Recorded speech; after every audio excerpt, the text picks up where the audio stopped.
Nos gros objectifs sont atteignables si on les sépare en petites bouchées. 1 kilomètre à la fois. Là. On va s'imprégner de cet endroit-là avant. Donc, on va aller faire des lectures avec les enfants. Donc, ça ne devient pas juste on est là pour une photo, on a vu, on fait un crochet sur notre liste. C'est pas ça, là. T'sais, parce que la vie va tellement vite. Là, on est capable de se dire stop, moment présent, on y va maintenant. Vous n'êtes pas nécessairement beaucoup dans la consommation, mais est-ce que vous gardez quand même des objets ou des choses, des endroits que vous visitez? Il faut que ce soit petit et léger. Aujourd'hui, on accueille une famille qui a passé 1 an à parcourir le monde à vélo et on a la chance d'avoir toute la famille avec nous. Karine, Francis et leurs 2 enfants, Justin et Lexi. Ils nous partagent leur vision du voyage lent qui est axée sur la simplicité, mais aussi de l'immersion culturelle que permet ce type de voyage-là, loin des gros attraits touristiques. On va parler de leur choix pour limiter leur empreinte écologique, comment ils vivent le moment présent sur la route, mais aussi comment ces apprentissages-là continuent de nourrir leur vie à tous les jours. Et c'est un épisode vraiment inspirant qui va parler à tous ceux qui aimeraient ralentir, voyager autrement ou simplement se reconnecter à ce qui compte vraiment au quotidien.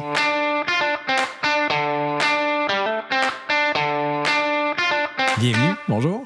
Bonjour. Ça veut dire quoi voyager lentement pour vous? Moi, personnellement, ça veut dire prendre le temps de regarder ce qui nous entoure. Peut-être avec un regard qui n'est pas simplement de se rendre à une destination, mais plutôt de profiter du chemin pour s'y rendre. Et là, ce que les gens vont peut-être se poser comme question, c'est pourquoi avoir choisi le vélo comme mode de transport? Moi, personnellement, c'est une passion, le vélo. Okay. Depuis que je suis tout petit, l'âge de mes enfants, pour moi, le vélo, ça a été un moyen pour étendre mes horizons. C'est avec ce moyen de transport-là que je suis sorti de chez moi. Fait que pour moi, aussitôt que je suis sur un vélo, ça sonne liberté, ça sonne découverte. Il y a quelque chose qui s'enclenche dans mon cerveau qui fait que je suis ouvert. Puis c'est encore ça aujourd'hui. Fait que moi, pour moi, personnellement, c'était vraiment l'ouverture puis la liberté que ça apporte. Est-ce que vous en faisiez autant que lui au départ? Ou... Bien, moi, mon premier travail quand j'étais adolescente, jeune adulte, ça a été de patrouiller sur les pistes cyclables à vélo ici dans l'ouest de Montréal. Donc, je faisais du vélo, mais pas autant que lui faisait du vélo, plus de compétition, du vélo de montagne. Moi, je me baladais à vélo, je me déplaçais à vélo. Puis, quand je l'ai rencontré, j'ai commencé à faire du vélo un peu plus, vélo de montagne et compagnie avec lui. Puis, on a partagé cette passion-là. Puis, quand les enfants sont nés, on a continué à faire du vélo, à voyager à vélo avec eux. Donc, pour nous, c'est ça. Ça a été le premier choix. C'est ce qu'on s'est dit, le vélo, pourquoi pas? Et là, les gens qui vont écouter vont peut-être se demander, parce que vous avez fait, entre autres, le tour de la Gaspésie, du lac Saint-Jean en vélo. Selon vous, qu'est-ce que vous avez découvert que vous n'auriez peut-être pas découvert en voyageant de manière plus traditionnelle? Bien, c'est beaucoup les rencontres avec les gens. C'est ça l'essence même, tu sais, de s'arrêter sur le bord d'une route pour prendre une gorgée d'eau. Quelqu'un s'arrête, bienvenue chez nous, c'est notre ferme, voulez-vous venir visiter notre ferme? Tu sais, toutes ces petites rencontres-là qu'on fait. Prendre le temps, par exemple, au lac Saint-Jean, là, on a passé... dans une tourbière, tu sais, voir les sarracines pourpres, les plantes carnivores sur le bord. Tu sais, c'est des choses quand même qu'on voit pas, ça. Quand on est en voiture ou qu'on voyage d'une autre façon, les choses vont vite. Puis un exemple de tout ça, on est en Nouvelle-Zélande avec les enfants. Ça fait un bout qu'on est déjà sur nos vélos, quelques mois. Puis on doit prendre une navette embarquée dans une petite caravane, là. La première chose qu'on a faite, c'est quand on a vu les choses passer, les paysages passer aux côtés de nous, on a dit, mon Dieu, ça va donc bien vite, tout ça. Les 4, là, tout allait trop vite. Mais cette façon de voyager-là est complètement aux antipodes du tourisme de masse ou des endroits souvent très, très touristiques et surpeuplés. En avez-vous quand même déjà fait des attraits touristiques de touristes? Bien, oui, en partie, parce que parfois, quand ces attraits-là sont là, bien, c'est parce qu'il y a une raison d'être aussi. Tu sais, quand on parle des endroits de l'UNESCO, par exemple, qui nous donnent de l'information sur une géologie particulière, une culture particulière, la différence, par contre, c'est qu'on les choisit, ces endroits-là, puis on les mérite, entre guillemets, parce qu'on les pédale. Par exemple, le rocher percé qu'on a vu avec les enfants, bien, on l'a monté, la côte surprise, pour voir le rocher percé en haut. Puis ce qu'on fait très régulièrement, c'est qu'on va s'imprégner de cet endroit-là avant. Donc, on va aller faire des lectures avec les enfants, on va aller comprendre, on va essayer d'aller mettre du sens là-dessus, de mettre cet attrait-là dans un contexte. Donc, ça ne devient pas juste... On est là pour une photo, on a vu, on fait un crochet sur notre liste, c'est pas ça, là. Parler des rencontres, mais qu'est-ce que ça change culturellement, ce type de voyage-là? On est beaucoup plus vulnérable. On est une petite unité. Puis bon, pendant notre voyage, en plus, on avait un peu la particularité d'avoir 2 vélos très particuliers, des vélos tandem qui étaient vraiment uniques. Fait que, juste de voir ces vélos-là, ça faisait en sorte que les gens étaient un petit peu impressionnés, ils voyaient les enfants. Bien, c'est bon préciser, parce que les enfants n'étaient pas chacun sur leur vélo. Là, parce que... Pendant notre voyage d'1 an, non, on avait des vélos particuliers. C'était des tandems, disons, non traditionnels. Donc, l'enfant était assis devant nous sur un siège vraiment avec une assise puis un dossier avec un pédalier devant eux. Donc, ils pouvaient pédaler, participer mécaniquement, physiquement à faire avancer le vélo. Mais s'ils étaient plus fatigués, ils pouvaient aussi ralentir. Lexi avait 5 ans. Ça arrivait des fois encore qu'elle faisait des siestes. Elle avait un harnais, puis elle pouvait s'endormir, puis on pouvait continuer à rouler. Ça doit être merveilleux. Je rêve de siester sur un vélo. Ben oui, les meilleures siestes. Et puis les meilleures siestes, c'était dans les montées, parce que le dossier s'incline naturellement. C'est drôle, elle se réveillait rendu en haut des montées. Ah, c'est ça! Mais les deux fournissaient un effort à la mesure de ce qu'ils étaient capables. Puis la particularité de ces vélos-là, c'était la proximité physique. On pouvait parler, on pouvait échanger. On parlait parler des endroits qu'on allait visiter, mais les enfants faisaient partie du trajet avec nous. Fait que, pour revenir à la question originale de la culture, c'est que comme on est vulnérable puis on est facile d'approche, il y a plein d'endroits où on se retrouve, puis les gens viennent nous parler, nous voir. D'autres, on était tout le temps en contact avec les gens parce que, ne veux pas un véhicule, ça crée une bulle. Ouais. Une bulle qui se déplace vite, puis qui est fermée. Fait que les gens vont probablement pas arriver si c'est un véhicule, puis dire hey, bonjour, qu'est-ce que vous faites chez nous? Puis, alors qu'en vélo, il y avait cette espèce de proximité-là qui fait qu'on se mélange beaucoup plus. La porte de leur intimité. Ouais. On partage avec eux des repas, on partage des moments. Des fois, ils vont nous accompagner sur un bout de chemin aussi avec nous. Donc, ils nous ouvrent leurs portes. Et là, étant donné qu'on n'est pas du tout familier avec ce type de voyage, racontez-nous une journée type dans une journée de voyage à vélo. Vous levez à quelle heure? Qu'est-ce que vous faites en vous levant? Vous roulez combien? Vous pédalez combien de temps pendant la journée? À quoi ça ressemble, une journée type? Ça change beaucoup. Notre levée va se faire en fonction du soleil. Le coucher se fait aussi en fonction du soleil. Par exemple, des voyages qu'on a fait en Islande, on se couchait très, très, très, très tard, puis on se levait, plus tard qu'on pouvait, là, parce qu'il faisait clair longtemps, mais c'est vraiment en fonction du soleil. On se lève, après ça, chacun, on déjeune, chacun a ses tâches à faire. Donc, les enfants, c'est remplir les gourdes d'eau. Chacun fait sa petite routine, on sait où sont nos choses, on décampe. Puis après ça, on part. Quand on fait l'école en vélo, ça va dépendre aussi de la température à l'extérieur. Par exemple, en Argentine, on faisait l'école à vélo plus l'après-midi parce qu'on évitait de pédaler l'après-midi, il faisait trop chaud. Donc, on se trouvait une petite place à l'ombre ou on se faisait de l'ombre quand on n'en avait pas, puis on faisait l'école à ce moment-là. C'est vrai, il faut faire l'école là-dedans? Mon Dieu, j'avais oublié ce bout-là. Il y a eu tellement d'enseignements de faits sans qu'ils s'en rendent compte sur le vélo, justement, les avoir assis devant comme ça. Tout ce qui est en lien avec le relief, avec géographie, histoire. Il y avait plein de pancartes, puis ça ressemblait en français, donc j'arrêtais pas de lire les pancartes. Ah oui? Oui, Lexi était en maternelle, puis pour l'apprentissage de la lecture, la fusion des sons, c'est la même structure syllabique dans la langue maori en Nouvelle-Zélande. Donc, elle a appris à lire en maori, à faire la fusion des syllabes, la fusion des sons. Il y a plein d'apprentissages comme ça qu'ils ont fait sans s'en rendre compte nécessairement. Là. Puis moi, je savais ce que j'étais en train de faire. Oui. Là. Et sur le vélo, vous étiez combien d'heures sur le vélo par jour? Entre 30 et 50 km dans une journée. Puis, tu sais, à pédaler activement, ça variait entre 2h30 à 5h. Parce que vous arrêtez des fois. Oui, mais ça prenait quand même la journée au complet. Là, ouais. Fait que mettons, le 4 heures en moyenne était réparti de 9 h le matin à 4 h l'après-midi parce que, on faisait 1 heure, on arrêtait de prendre une collation. La découverte aussi. Oui, puis l'air de rien, mais il faut s'approvisionner à chaque jour, à peu près. T'sais, à tous les jours, il faut trouver un dîner, un souper puis un déjeuner pour le lendemain parce qu'on ne veut pas traîner trop d'équipement, trop de nourriture. Fait qu'à tous les jours, c'est notre quotidien de trouver des épiceries, des endroits où s'arrêter pour faire des collations, des toilettes, puis un endroit où dormir le soir. Mine de rien, juste partir, c'est quelque chose aussi, parce que là, on est tous prêts à partir. Là, il y en a un qui a besoin d'aller aux toilettes. Ah, OK. Là, on part. Ah, mais j'ai crème solaire. Là, j'ai un peu froid. OK, sors le manteau. Ah, ben là, j'ai chaud. OK, enlève le manteau. Donc, juste partir, là, le premier kilomètre, c'est le plus long, là, ce kilomètre. Oui, c'est clair. Fait quelqu'un qui n'est pas un athlète, il faut qu'il s'entraîne un peu avant de faire un voyage comme ça. Je veux pas décourager les gens en disant que ça prend absolument une fibre athlétique. Je pense que c'est à la portée, mais c'est que, par exemple, si quelqu'un est capable de faire une randonnée en vélo, avec un vélo chargé, tout se passe plus lentement.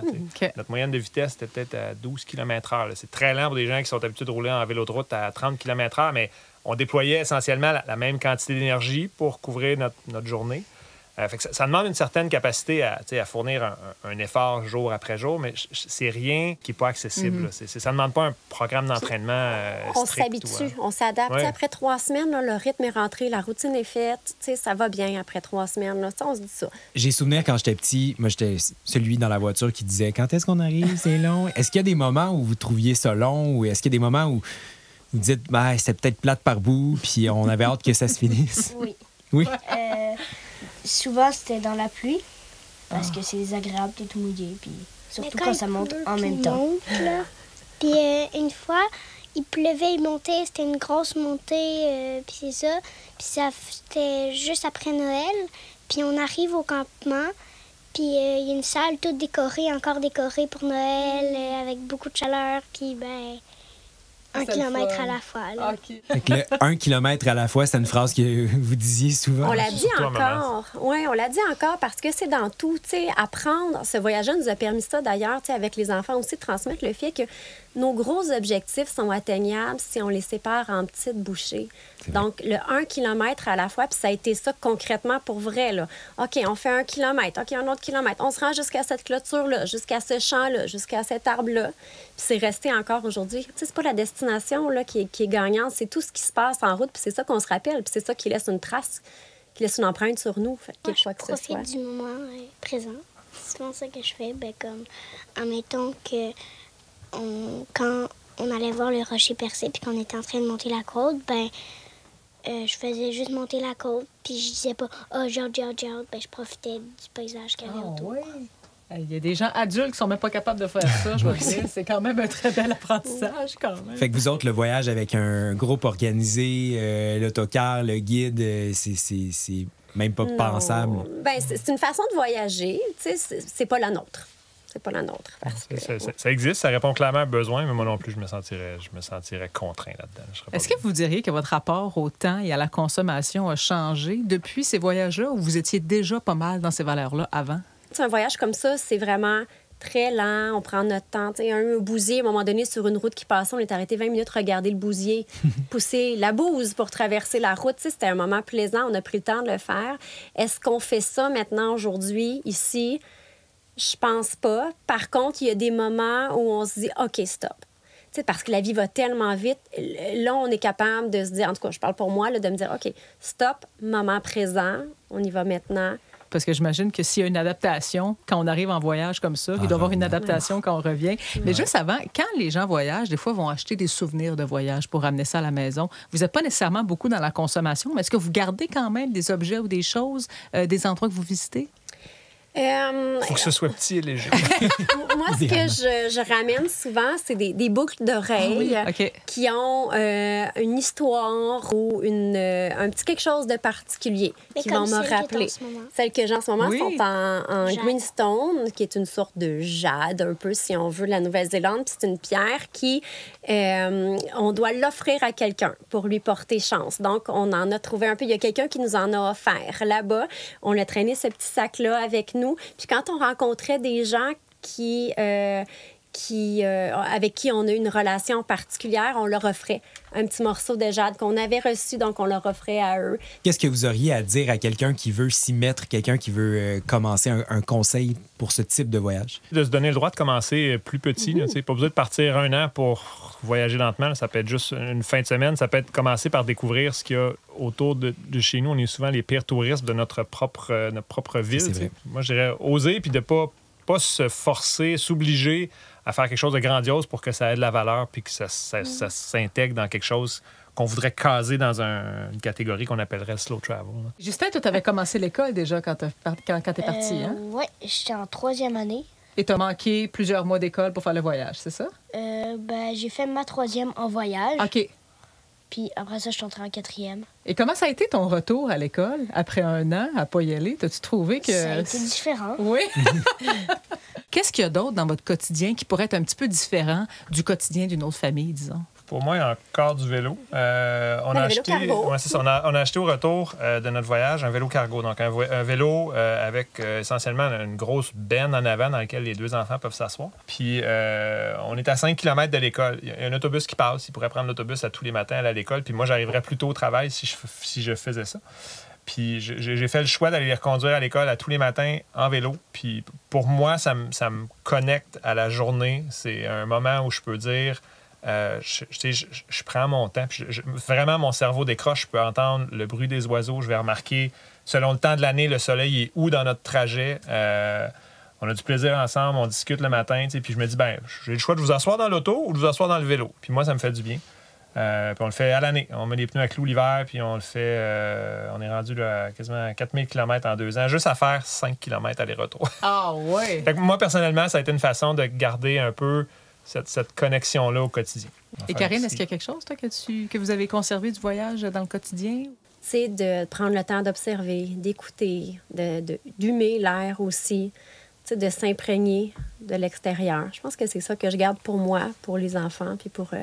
les enfants à qui j'enseigne aussi. C'est quoi les idées les plus, je dirais, préconçues par rapport au slow travel que vous avez reçues des personnes de votre entourage ou des collègues de travail ou des gens du voisinage? L'impression de perte de confort. Des gens voudraient avoir plus de confort. Nous autres, notre vie se résumait à 10 sacoches de vélo, puis c'était tout ce qu'on avait besoin. Pour moi, ça m'amène une simplicité qui me libère complètement. Puis il y en a d'autres, ça pourrait être un stress de dire « Ouais, mais j'ai pas ma cafetière ou j'ai pas... » Fait que je pense que c'est dans la perception. Mais bon, on vit bien avec. Vous avez pas l'air trop... On est pas malheureux. Non, pas du tout. Vraiment pas. Est-ce qu'on peut avoir une conscience écologique et voyager quand même? Moi, je pense que oui. Je trouverais ça très campé de dire si on voyage, on n'a pas de conscience écologique. Je pense que chaque personne peut tracer sa ligne. Je pense que chaque petit geste compte.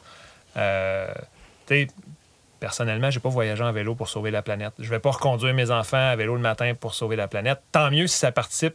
Je le fais égoïstement pour moi avant tout. Je ne voudrais pas dire qu'on ne peut pas voyager et avoir une conscience écologique. Là. Il y a eu aussi... ça nous permet d'avoir une prise de conscience aussi sur d'autres réalités, sur des enjeux qu'on n'a pas, nous, en Occident ici ou dans notre petit confort en Amérique du Nord. Par exemple, quand on a voyagé, on a vu des centrales au charbon. On a pu discuter avec les enfants de l'impact d'une centrale au charbon. On a vu des vallées qui ont été inondées par des barrages, puis qu'il y a eu des Autochtones qui ont dû être déplacés. C'est confrontant. Alors, on est rendu à la jasette des décarbonés. J'ai des petits cartons avec des questions, en fait, en rafale. On tente de faire des réponses courtes le plus possible parce qu'on en a plusieurs.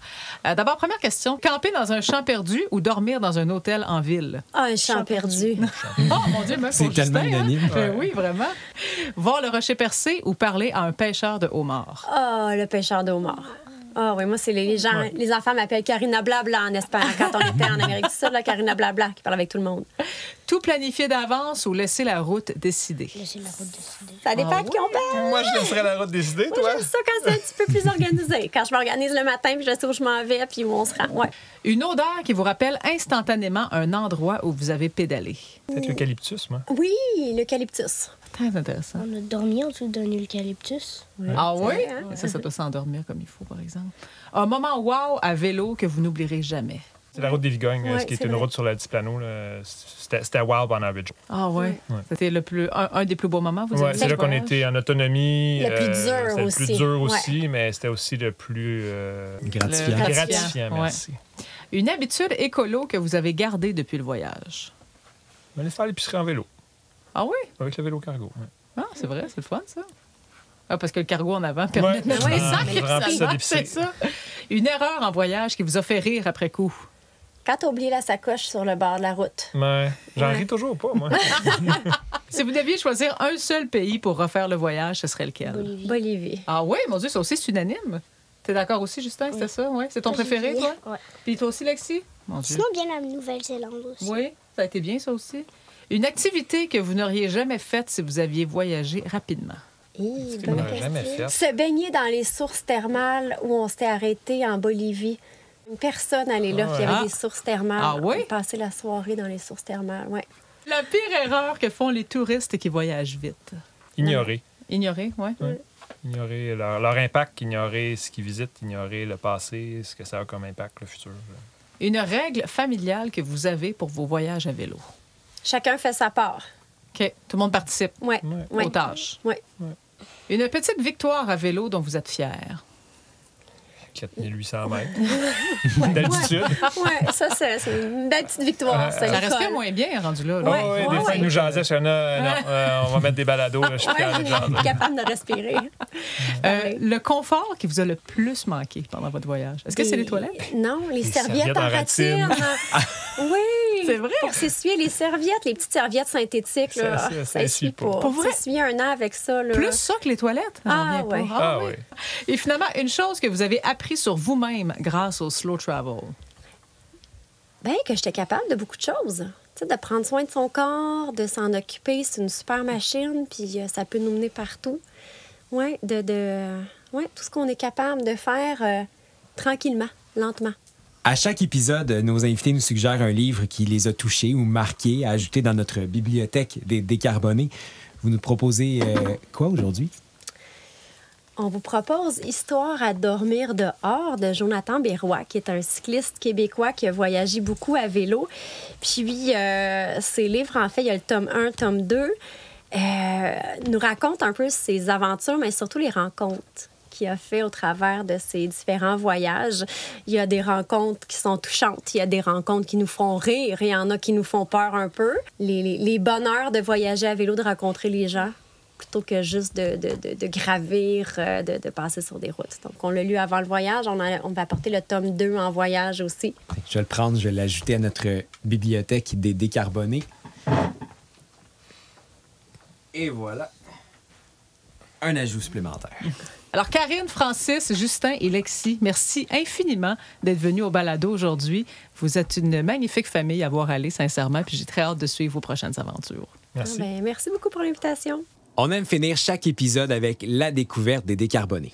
Oui, ça peut être une astuce toute simple qui change notre manière de consommer ou encore un projet, en fait, qui donne envie de s'impliquer. Aujourd'hui, notre découverte des décarbonés est en collaboration avec Exo. On reçoit Caroline Julie Fortin, qui est directrice communication et affaires publiques chez Exo. Bienvenue. Merci beaucoup pour l'invitation. Alors, Caroline, en ce moment, quelles sont les options possibles pour se rendre du point A au point B en transport en commun? Chez Exo, on a un énorme territoire. C'est les 82 villes de la communauté métropolitaine de Montréal. Donc, la variété des points A et B ne me permet pas de répondre d'un seul coup, mais il y a quand même un beau bouquet de possibilités qui existent. Évidemment, il y a les lignes de train de banlieue, 5 lignes de train de banlieue, les 214 lignes d'autobus, le transport adapté, qui est extrêmement important pour les gens qui ont des enjeux de mobilité, mais qui en demeure pas moins un transport collectif important.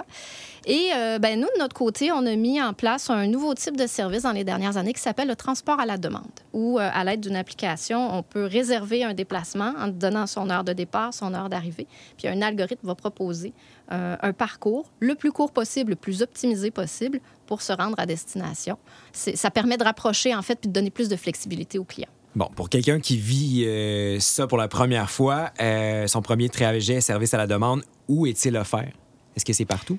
Non, on fonctionne par zone. On ne peut pas le déployer partout à la fois. Et ce qu'on fait actuellement, c'est qu'on transforme des lignes d'autobus qui existent déjà, qu'on dit à ligne et à horaire fixe, et on les convertit en transport à la demande en élargissant autant que possible la zone. Donc, présentement, on a un service qui est à Belleuil et McMasterville. On a un service qui est à Boisbriand, un service dans une zone à Terrebonne aussi. Et on a aussi Mont-Saint-Hilaire et Ottoburn Park. Et là, on est à quelques jours d'en déployer un autre sur la Rive-Sud. Quand on habite en banlieue, on n'est pas toujours à 2 pas d'un arrêt ou d'une station en particulier. On a beau vouloir choisir le transport en commun, c'est pas toujours l'initiative la plus à proximité. Est-ce qu'il existe des initiatives qui peuvent aider ces gens-là dans ces secteurs-là? Bien, le transport à la demande, c'est entre autres ça. C'est ce qu'on essaye de faire parce que justement, ce que j'ai pas dit tout à l'heure sur ce qu'il permet de faire, c'est qu'il permet de créer des arrêts virtuels. Donc, là où auparavant, on a une ligne fixe avec des arrêts au coin de la rue identifiés, bien, l'algorithme du transport à la demande, il crée un arrêt virtuel qui est à proximité de la personne qui fait la demande. On peut réserver le service que ce soit 30 minutes avant ou 7 jours avant. Fait qu'il y a vraiment de la flexibilité. Il suffit juste de se planifier un peu.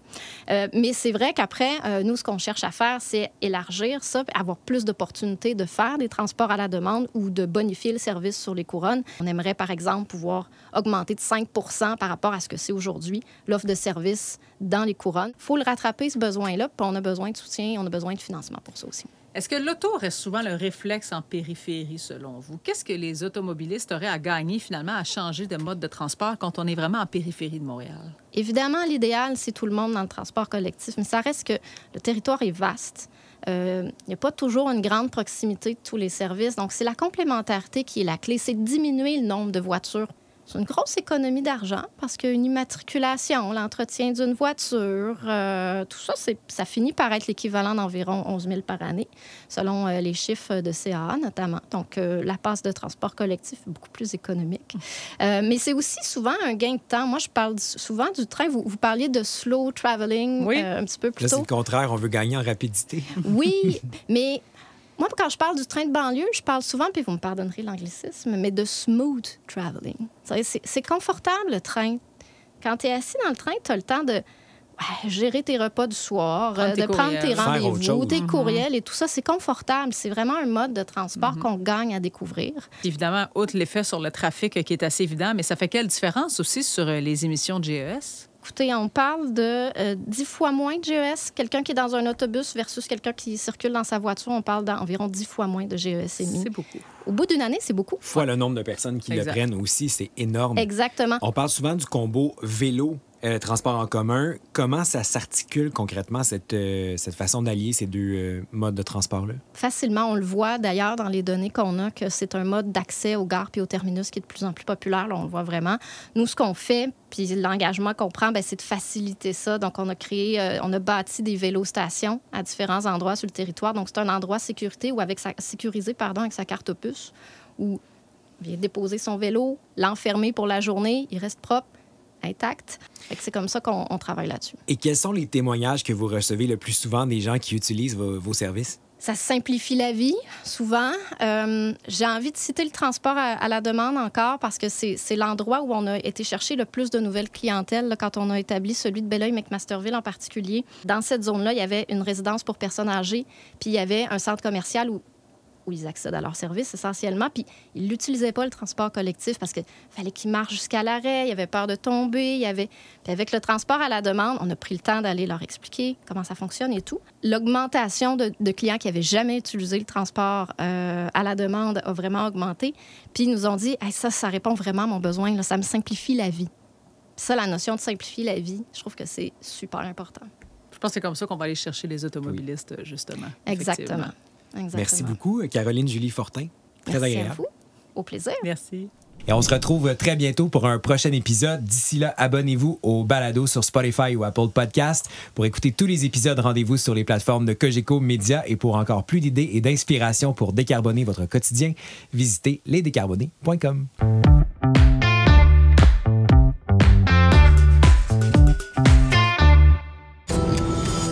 Compétitionner pour le bien de la planète? C'est possible. Allez, les gars, allez! Dans la série Les Décarbonés, 6 participants rivalisent d'idées géniales pour réduire leur empreinte carbone. 10 défis costauds, 2 juges et un grand prix d'une valeur de 50 000 à gagner. Bingo! C'est plus les décarbonés, là, c'est les cinglés!